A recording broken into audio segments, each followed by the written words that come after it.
As we begin this course on copyright in multimedia situations, we want to remind you of some background and context. Many of you probably know that this is the second course on copyright that we have done, and the first was an introduction to copyright for educators and librarians. And some of you have already taken that course, and welcome back if you are one of those people. We're glad to see you again. For those who didn't take the first course, we're pleased to have you with us this time as well. We think you'll be fine following the course if you already know some of the basics about copyright and have some familiarity with the issues involved. On the other hand, if you're uncomfortable with the basics and don't know about things like automatic protection, the formalities, the idea-expression dichotomy, you might want to begin with our first course or at least review some of the lectures in that course so that you have a little bit more background. In both the earlier course and in this one, we will be working with a 5-question framework that can help you work through any copyright problem.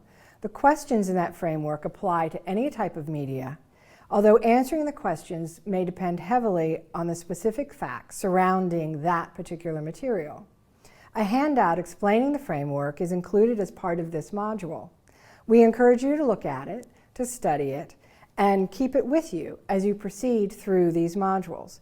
If you want a more comprehensive discussion of the framework, there is a discussion about that in the previous course, and we invite you to go and take a look at that. Finally, we want to remind you about one especially important aspect of that analytical framework, and that is the relationship between specific exceptions in copyright law and fair use. Fair use is a very flexible, content-specific exception, and its application is broad, but always a bit uncertain.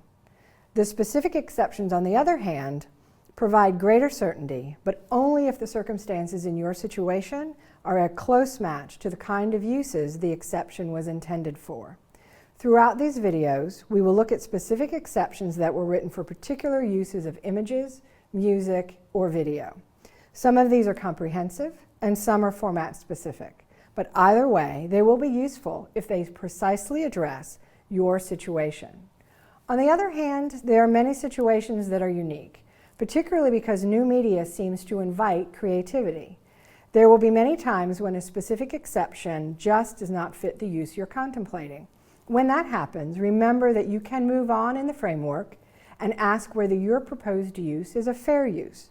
Fair use can apply to any media, and it will push you to look at your particular facts and make the best decision that you can. With this context in mind, let's begin our examination of the way copyright works for different media formats.